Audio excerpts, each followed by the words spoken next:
Someplace like the Times can lie by omission. It's not lying by commission. It's not actively lying. It's news choice. It's who you interview. It's the stories you present. And it is a sin. I think our podcast has more listeners than the average viewers of a CNN show. Look at the numbers. I mean, it's absolutely true. So are we the mainstream?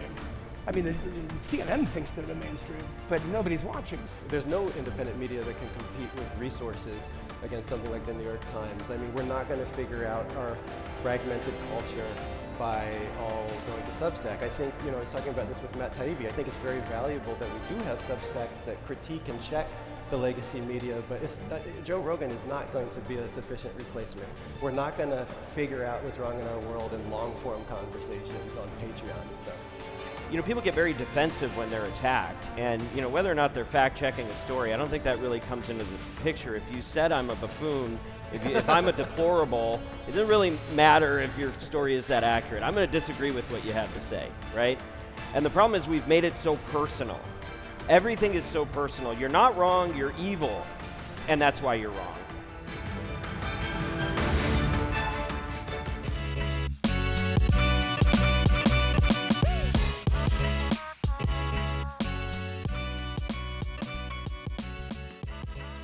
Hello, look at those faces. I never see faces on YouTube, it's just a screen, and you're actually real, bloody hell.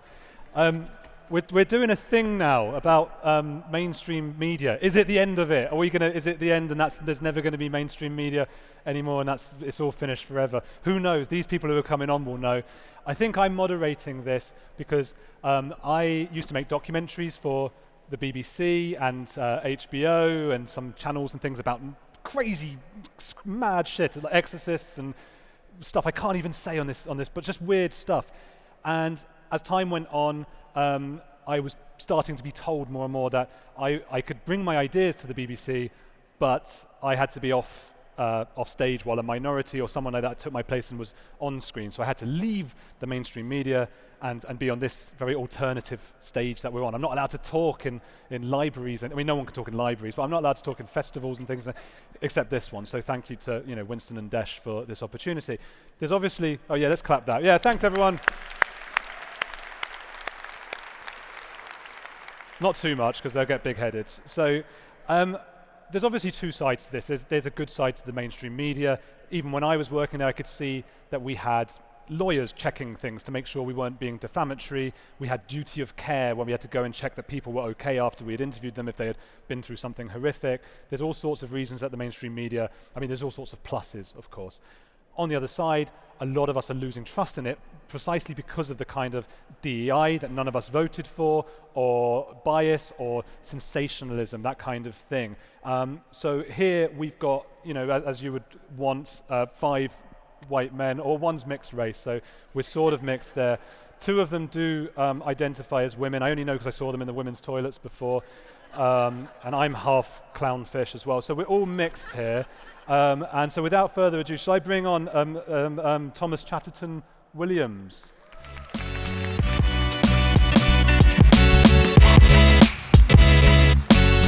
And everyone, I think.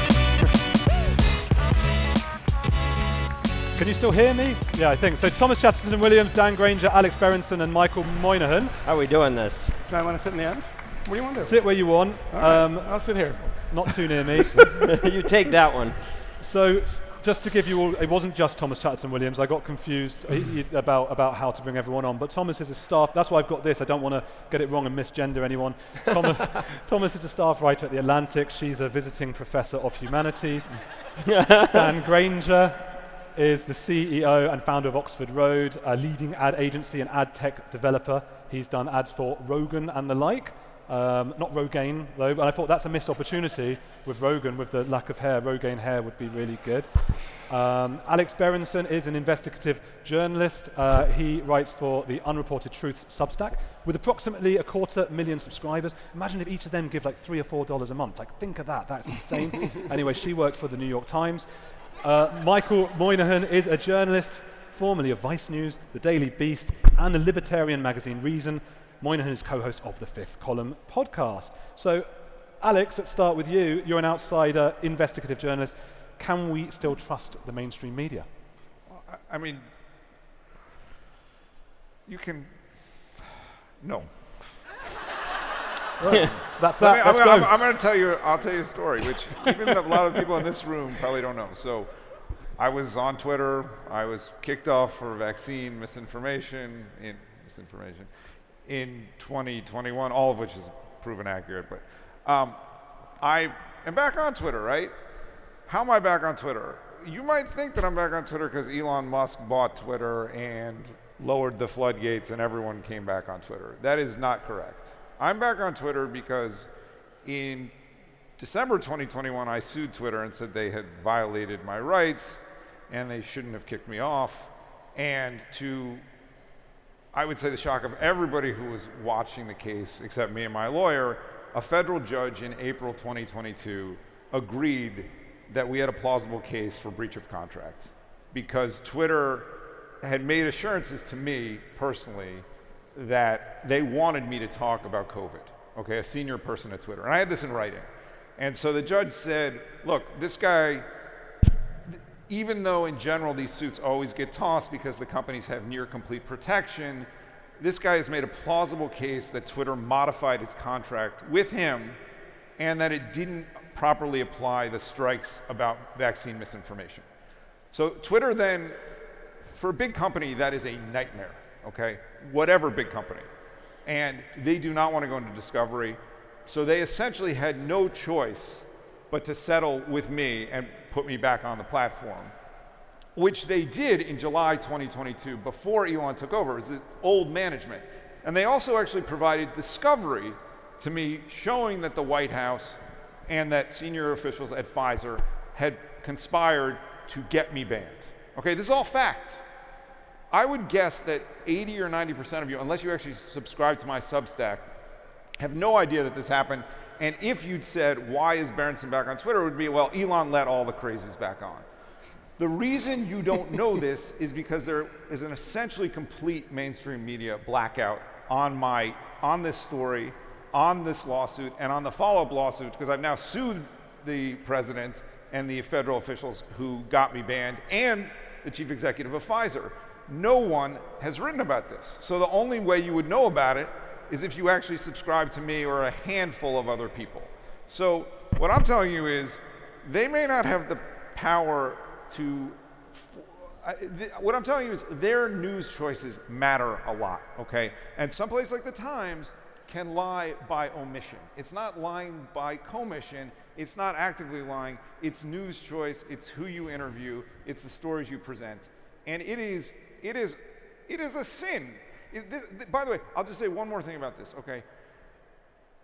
This was a big story simply from a business point of view because I can guarantee you that the day after Judge William Alsop made his ruling in Berenson v. Twitter, a memo went out from the general counsel of every major social media company saying, do not contact individual users and do not make them promises because it can lead to us losing our Section 230 protection, which is basically the most valuable thing we have. Okay, so strictly from a business point of view, this is a big story that the media essentially collectively decided to black out because it's embarrassing to them that a judge agreed that I basically should not have been banned for my vaccine views, or I should say mRNA views, because it's not about the vaccines. But yes, the media is still very powerful. Michael, what do you, I forgot you weren't there. Move in. What do you think? I mean, would there be a concerted effort then from the mainstream media to suppress Alex's story, do you think? I mean, the question, it's a tough one because it's a definitional thing, right? What do we call the mainstream media these days? I mean, you can trust certain people and you can not trust others, right? And Alex is right, it's usually this stuff is by omission. It's not we're kind of going out there hard and doing this. Tucker Carlson, who has done a swan dive into the deep end recently, but about, I don't know, 5-6 years ago, before he started the Daily Caller, he did this lecture at CPAC. I don't know if anyone's seen this. It's actually really fascinating.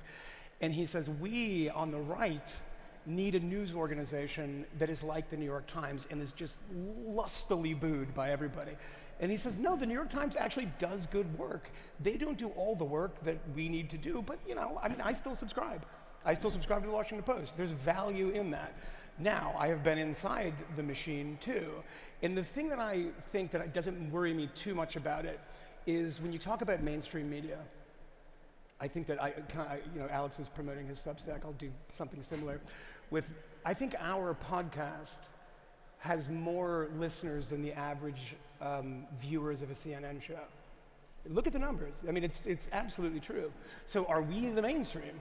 I mean, the CNN thinks they're the mainstream, but nobody's watching them. So when you have these words like dissident or heterodox, I say, people say, oh, you're heterodox.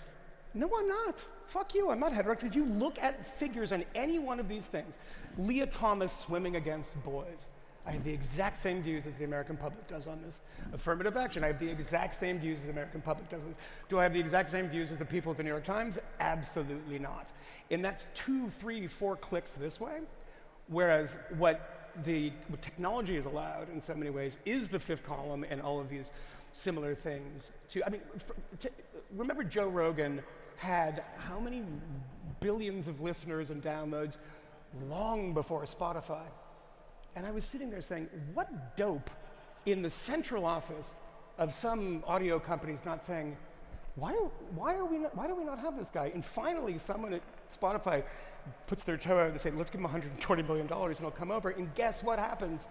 They threaten a walkout. They purge half of the episodes, by the way.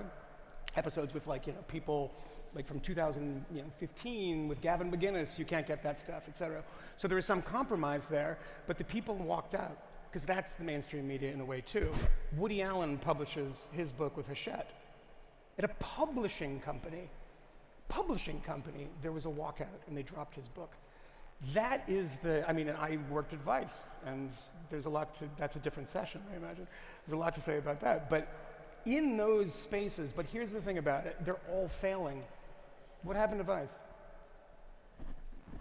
$5 billion company, that's what everyone says. Try to find me a piece besides the one that I'm about to publish in a couple of weeks at the Free Press that points out the content. If you have a place that is producing amazing, brilliant, funny, sort of thought-provoking content, it's impossible to go out of business. If everybody wants it, nobody wanted what they were publishing. And not a single piece about the rise and fall of Vice mentions that. It's all about sexual harassment. It's all about the, Shane Smith's big parties and houses, et cetera. What were they publishing? When it was popular, they were publishing shit that people wanted to watch. And they stopped doing that. There was a piece, and I'll finish up on this because there's so many examples of this. BuzzFeed's a similar one. There is a piece that was pointed out to me by somebody in this audience over here, that the place that I used to work, the Daily Beast, which is owned by Barry Diller, said, this place has gone to pot, and Barry Diller is not a man of the right. I wouldn't suspect he's even a man of the center. And he said, we let this kind of wokeism spread like a wildfire, and it destroyed the brand.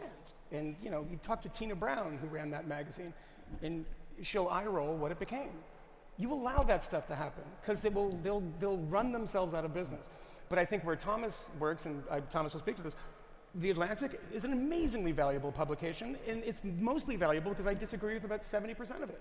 But it's well written. I think they try hard to get things right, and there's value in that. But there's the stuff where there isn't value, it's kind of disappearing on its own. I like the point you make that, in a sense, we're the mainstream media now. We are. If mainstream means popularity. We're not dissidents. No. There is an Iranian dissident here as an actual dissident. None of us are dissidents sitting in this lovely hall drinking our stuff. We are not dissidents. This is not dangerous. People are mad at us. People make fun of us. So what? Fuck them. As the guy who got banned on the White House's insistence. Well, you're here, though. You survived. Yeah, I didn't go to jail, but... That's a dissident. I mean, heterodox and dissidents, I think, are different. The four of us are dissidents. You're not. I suck up to power. I'm a rebel without a cause, mate. All right, I'm cool. No, I like the point. I like that. It's an interesting point. I suppose it's, in a sense, it could be about semantics because mainstream might mean popular, and now we're popular. But we could call that the legacy media. And so, Thomas, are there pluses for the legacy media still? Is there something we should hark back to and learn from them? I think so. The Atlantic is a great example of legacy media innovating and I think getting things right and growing immensely. They've just passed over 1 million paying subscribers. They're profitable. They hire a ton of talent constantly and they publish a variety of viewpoints. you know it's good because some people are calling it a neoliberal, you know, right-wing rag, and other people are saying it's so woke they can't read it. I mean, there's something, they publish, you know, they can publish Ibram X. Kendi and they can publish Ann Applebaum, and so I think that there's a lot of healthy space in the legacy media. The New York Times, you know, I disagree with it a lot, but I used to write there also, and I think they're doing a lot of very good work. It's where I look for real reporting. I live in France most of the time, and I would look to the New York Times first for coverage of a lot of what goes on in Europe before I'd look to Le Monde or other places. There's very few independent media sources that can compete with, there's no independent media that can compete with resources against something like the New York Times. I mean, we're not going to figure out our fragmented culture by all going to Substack. I think, you know, I was talking about this with Matt Taibbi. I think it's very valuable that we do have Substacks that critique and check the legacy media, but Joe Rogan is not going to be a sufficient replacement. We're not going to figure out what's wrong in our world in long-form conversations on Patreon and stuff. That's good in addition, but you cannot have a functioning open society without an institutional culture that commands a certain amount of respect and belief. And so I think what we're really suffering from is a crisis of, you know, belief and deference to institutions, because social media technology has allowed a lot of people to peer inside of organizations and see things that probably were always there, but to talk about it with each other and realize that there's, you know, there's a lot of mistakes that need to be addressed. But I think that, you know, these things work together very well, but one cannot replace the other. I'm going to ask a question in a minute about advertising to Dan, but I just want to see if any of you have any angry and sensationalist rebuttals. Well, I don't think you're right. I don't think that this has been going on forever at the New York Times. I worked at the New York Times. I couldn't possibly work at the New York Times now. Trump broke the media. He broke the Atlantic. He broke the Times. He broke the Washington Post. He made them crazy. There was a lot of disbelief that Hillary had not won, that we had not made her the president as we were supposed to, and that led to a reaction that has been extremely dangerous for the media. And you know, COVID then exposed that. Trump broke the media. COVID exposed how broken the media was, and unfortunately, it's now bled into our legal system. You can say what you want about the other 3 criminal cases against Trump. The criminal case currently happening against Trump is disgusting. It should never have been allowed to proceed to trial. The idea that he's facing felony charges for misclassifying accounting a year after an election that he won is bizarre. And the fact that no one in the media will state that clearly shows you how screwed up things are right now. So this is new. This is all in the last 10 years. Donald Trump is a terrible human being, but he's really good at one thing, and that's getting people to expose themselves. And that's what he's done. We've talked about the sort of gap between real world people and the media, as many would call parts of the media the elite or whatever it might be. Dan, what is the real world harm from this discordant dynamic? I think it comes on a number of levels. I mean, the central question we're talking about here with mainstream media and its demise or reported demise, it's not really a result of bias, right? It's a result of fragmentation and people having more options for where they get their information from.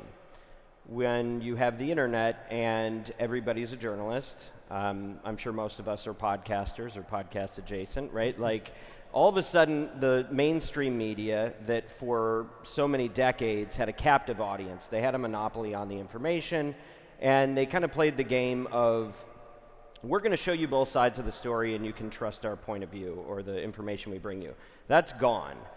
And so now everybody's in competition, and the problem with the institutions that were leading it before is they started trying to play the game of what those of us in the fragmented spaces are doing, and they started trying to put their thumb on the scale more. And I think what happened as a result of that is the mainstream trust, the public's trust in these institutions to be unbiased really started to plummet. And so consequently, you have, media is like Congress. You might like your local congressman, but you certainly don't trust the rest of them. And so now we're in a place of nobody has central agreed sources of truth, and what are the real world consequences of that? And so when I think about it, I think there's the one that we all feel, which is relational. And that's where there are people that you probably had a really easy time being with before 2016, that now the conversations are harder. Your Thanksgiving dinners are more challenging, and there's people that you just don't go to certain topics with because it's going to be too taxing. I think we're all feeling that to some extent. The next level is economic, and fundamentally, any business, any market, it all comes down to trust and confidence, right? And when you don't feel bullish on what's going to happen in this country, when you don't feel confident that the information people are giving you is accurate or well-founded, you then start holding back on how much you're going to invest, whether you're a consumer buying a toothbrush or it's Wall Street deciding, if a business is going to continue to exist and grow. It all comes down to confidence and trust. And if we don't trust our sources of information and share those, then there's a lot less money that changes hands. You can also see it in news, right? New York Times was sharing on an investor call how badly they've been hurt by this idea of brand safety and suitability. And they're supposed to be the safe ones. And because I work in the advertising business, I'll tell you that when COVID happened, the initial reaction that brands took, mostly folks on the left, they said, well, just keep us out of the right-wing stuff, and no COVID deniers, keep us, no lab leak theory people, and they'd say it's okay on the left. The problem is then the right started hitting back, and now you Bud Light and groups like the Daily Wire, they're starting to hit back. And so what brands are doing now is they're just saying, well, we don't want to be on news. If you're talking about Israel, if you use the word Trump, and there are tools and technologies that will scan everything that everybody's saying, whether you're mainstream or whether you're new, and it says, okay, Mr. Brand, Gillette or whoever, what topics do you not want to be near? And so they avoid them. And the news business is getting destroyed, whether you're independent or mainstream, as we're calling it, because advertisers just don't want to be in the middle of this. They don't want to get caught in the culture wars. And so it's very expensive when you look at the opportunity cost and what we could be. The last thing I would say, so you've got relational, you've got economic. The third thing I would say is existential. And we all have our favorite existential threat we're worried about. You might be concerned about climate, you might be concerned about AI, China, whatever you think it is, it's going to take us out. I think we can agree that we need more agreement and collaboration to protect ourselves against those things. And even though they haven't really peaked at their perceived or felt threat yet, if we can't agree on how to solve problems, if we can't do business with people because there's too much money in the exploitation of our differences, then how are we going to actually protect ourselves when real threats appear? And so I think that's the largest threat that we have when we have no common trust in what is true and who can we believe for our information. Well, if no one is willing to invest, how come the economy is so good right now? I can't hear you. How come the economy is good right now if everyone's so scared and no one will invest?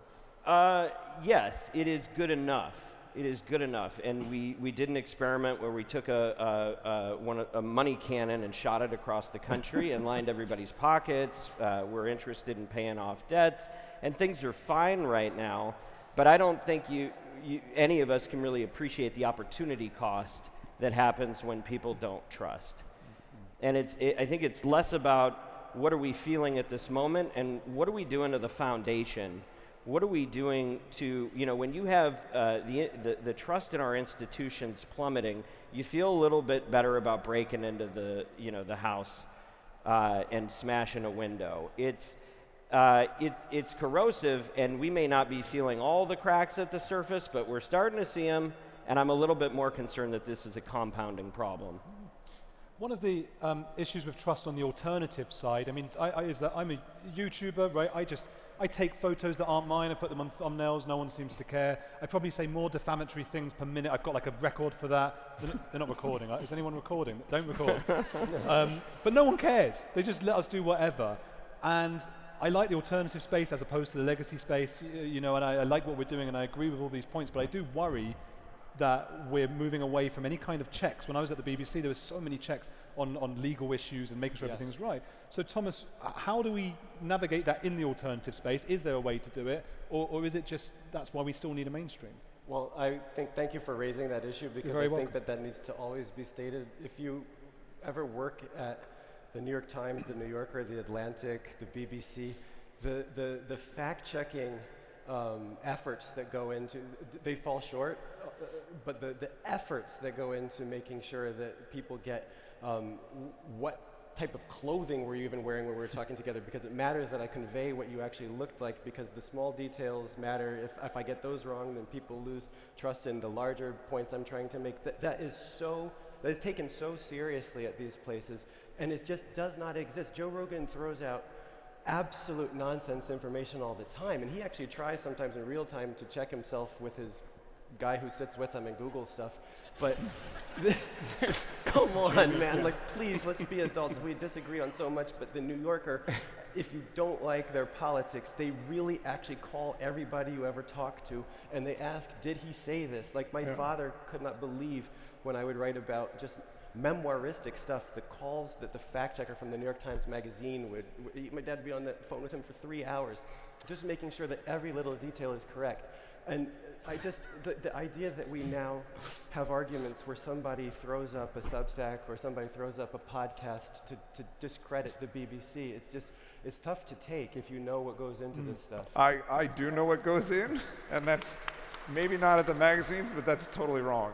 In the 10 years I was at the Times, Judy Miller, they get stuff wrong. No one says Jason Blair and Hal Raines, and Kurt Eichenwald, who you probably don't know, but got in serious trouble for reporting. Ultimately, but he got in trouble because of the checks.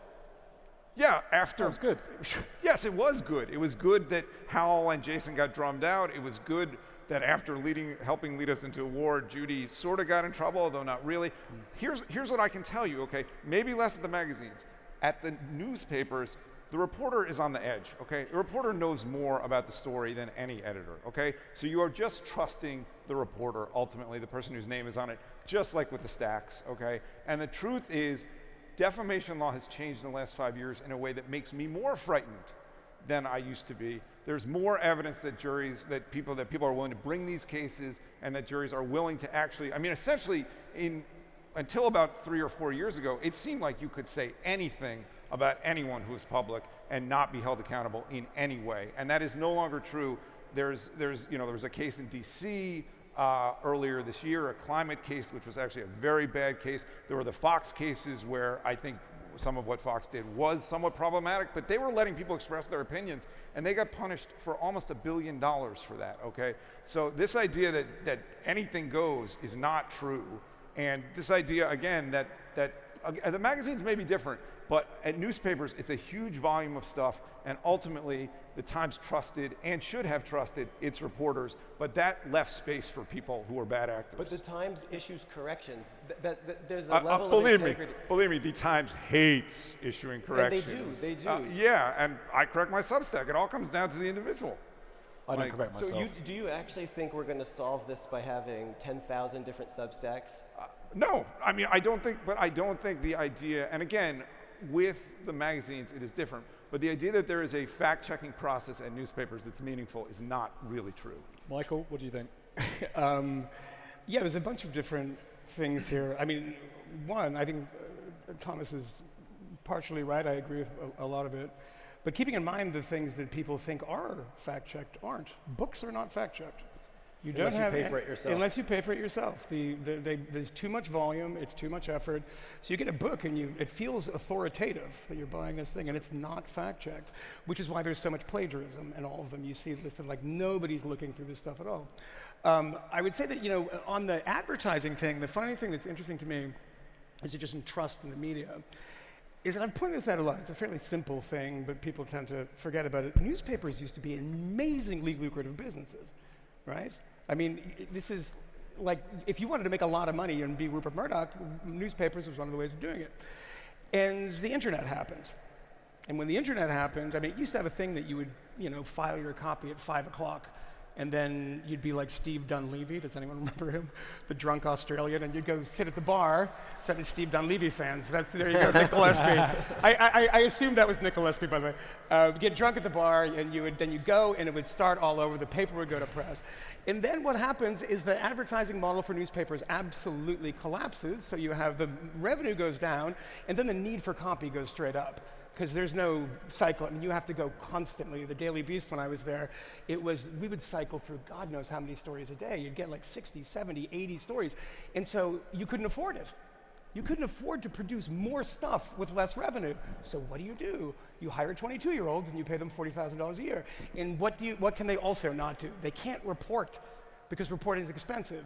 They don't leave the building. When I would go into the Daily Beast, and no offense to the people at the Daily Beast at the time, there were some very good people, but most of them were sitting at their desks. And they were writing stories that they're just like rewriting stories. Churnalism, we used to call it, just like big fast thing.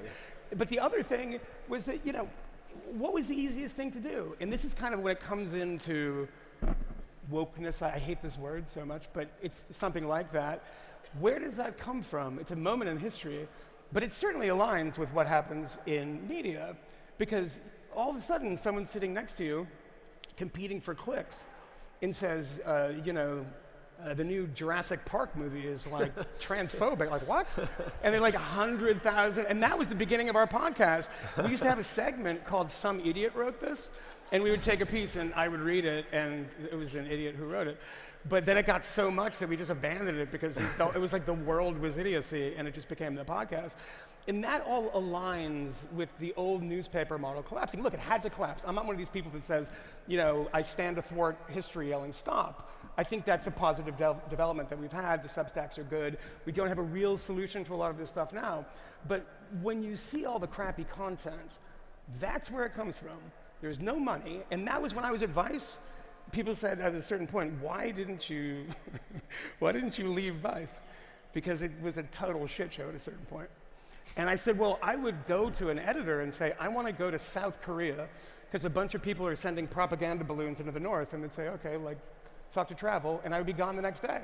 And that's not something you can do. I mean, you had that when you were doing documentaries for the BBC. The benefit that those things have is they have money and you can go out and do stuff. And all the people I know now who are young and journalists, no offense to young journalists, they believe journalism is having a shitty opinion about a movie that is so outrageously dumb that everyone clicks on it and shares it.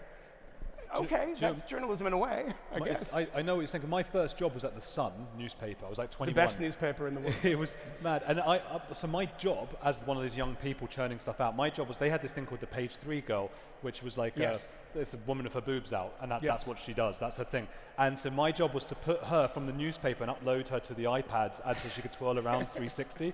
So that's what young journalists are often doing. You were doing yeoman's work, and I appreciate it. I was doing it as a night job as well. It was like 5 in the morning. I was like, she's not working. You can't see her back at the moment. And there's going to be some really upset people who've got their iPad edition and you can't fully twirl her around. But I see the thing with books, though. Books are fact-checked. My book, The Psychology of Secrets, was fact-checked. Speaking of advertising, Dan, how do we fix this discordant? How do we actually fix it? What do we do? That's a big one. Look, I think first things first, I think this is the foundation of the fix. I think it's the fact that we can have people that are still trying to do good journalistic work as we all grew up understanding what journalism was. The fact that people are still fighting for that inside of the mainstream institutions is important. The fact that we now have an economy that can allow somebody to be independent and earn a living doing good work is really important. The fact that all of these people, all of you came from a long way away and took time out to listen to the things that are not necessarily approved copy points that you'd see, if you turned on the mainstream channels. I think that's really important. We have to make it safe for us to disagree with each other, and I think we have to model that it can be done in a respectful way. I think one of the things that happens, and I'll kind of transition to the business solution that I'm working on, is people get very defensive when they're attacked, and whether or not they're fact-checking a story, I don't think that really comes into the picture. If you said I'm a buffoon, if I'm a deplorable, it doesn't really matter if your story is that accurate. I'm going to disagree with what you have to say, right? And the problem is we've made it so personal. Everything is so personal. You're not wrong, you're evil, and that's why you're wrong. And as long as, the way the internet was set up was to reward that type of thinking. It's very tribal, it's not very sustainable. So the way I look at solving the business problem, where the incentives are either going toward very safe or very polarizing and exploitative, I want to make it more profitable to kind of move that carrot from the loudest to the most responsible voices. And the first building block, my group, Oxford Road, partnered with a tech firm called Seeker. And what we're doing in the podcast industry is we created something called a civility score that measures the concentration of ad hominem attack. One person attacking another person or group of people in the course of their program. That doesn't mean you shouldn't sponsor them. It doesn't mean you shouldn't listen to them. But what I'm concerned about is deplatforming. I'm concerned about people not being able to express themselves, and the government's not going to fix this. I don't know if they're ever going to do anything with Section 230, but fairness doctrine does not appear that it's going to come back. So I think in the private sector, we have an opportunity to make it more profitable to have a fair-minded discussion. And so I'm trying to get that into the consciousness of the people that are using very keyword-focused levers right now and defunding important conversations to say, look, advertiser, you can go anywhere you want, you can be on any program you want, but there's a big difference between when you're talking to one of these guys, if you're on, if it's the Fifth Column, it's different than Alex Jones, even though they may be talking about the same subjects. And so I think it's about making it more profitable to actually do the important things that we used to expect of journalists. Can I just say one thing? I agree with points that both of you have made about Trump broke the media's mind in a way. Yeah. And what you're talking about is like this thing that infiltrated a lot of mainstream journalism, which is that we no longer have the luxury of objectivity and we must have a moral clarity that guides. So like you can't fact check if I'm a deplorable, but like the position from a morally clarified vantage is that we must tell readers that these people are deplorable. We must make that judgment as opposed to, and so that is where the legacy media really dropped the ball. And I think that it has to really go back to what it does so well, which is using its resources to bring news of the world to people who otherwise wouldn't see it, and to leave the moral clarity aside, and to get back to that work of journalism that it really excels at. I agree very much with that. And Trump did break the Dean Baquet era New York Times when they decided to that neutrality and objectivity was a kind of luxury that you couldn't have in a political state of emergency. Right. I would say too that in a broad way, I don't think it needs to be fixed. I think we're fixing it. I think all of us on stage, all the people number of people I know here are fixing it. This is why I am effectively a libertarian, and I don't want things like the fairness doctrine. I mean, the market has been an amazing solve for this stuff, and it has provided so many solutions. I mean, conservatives used to complain back in the pre-internet days. I mean, remember that Brent Bozell had his media research center that they would publish books in the 80s, the most outrageous liberal lies on NBC News at night. And then you have a guy like Roger Ailes who teams up with Rupert Murdoch and sees this, well, there's a hole in the market here. And in 1995, 96, you get Fox. And Fox for a very long time has been the dominant cable news channel because there was a hole in the market there.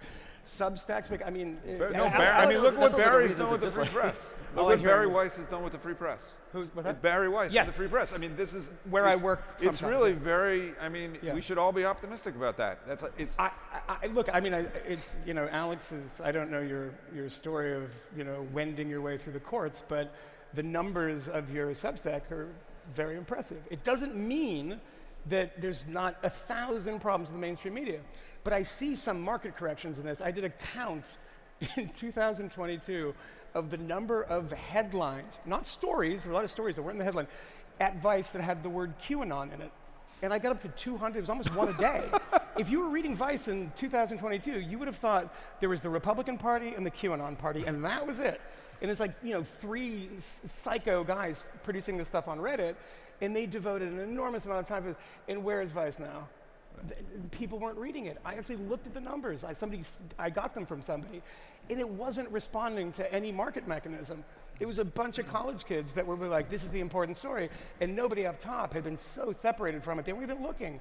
And people lose trust, you lose money, you lose advertisers, et cetera, and it's not perfect, but the market is making this stuff a lot better than it was 20 years ago. But I will say, I think that the mainstream folks have missed an opportunity, and I think this is what you were touching on, Thomas, is that they abandoned their post, largely speaking. Biff Tannen from Back to the Future gets in the White House. Everybody loses their minds. It's martial law in journalism, and now nobody trusts any main source of information, and we need that desperately. The market wants it, and I think you're seeing a lot of money in the market through subscriptions and advertising start to move toward things that are actually credible.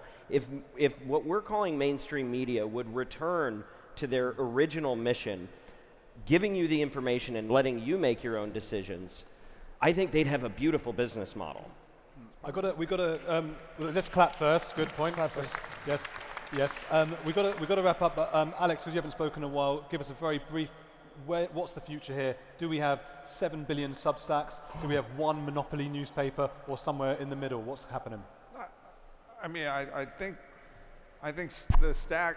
It's funny. A year ago, I was sort of worried about Substack, and I think Substack looks more sustainable to me than it did. I think Barry has shown that there's an appetite for a conservative platform, and which the proof of this, by the way, is that Mehdi Hasan is trying to do this on the left explicitly using Barry's model, right? So a lot of voices. What's that? I didn't know he was doing that. That's terrible. Yeah. No, I mean, I think the Times. The Times is a very powerful institution. It will remain that way. When people say to me, like, oh, the Times is not dominant, I'm like, look at their subscriber numbers. It's like, look, you may hate the Ivy League, but the Ivy League, Yale has a 3% admit rate. People want to be associated with these elite brands, and they still feel they're getting something out of them, and that's not going to change. I do think that good reporting will be out there on Substack and hopefully on other platforms too. And I guess I lean towards being a little more optimistic than pessimistic. Brilliant. So thank you. That was great, everyone. Dan Granger, Alex Berenson, Thomas Chatterton Williams, Michael Moynihan. I've been Andrew Gold. I'm still who I am. Thank you.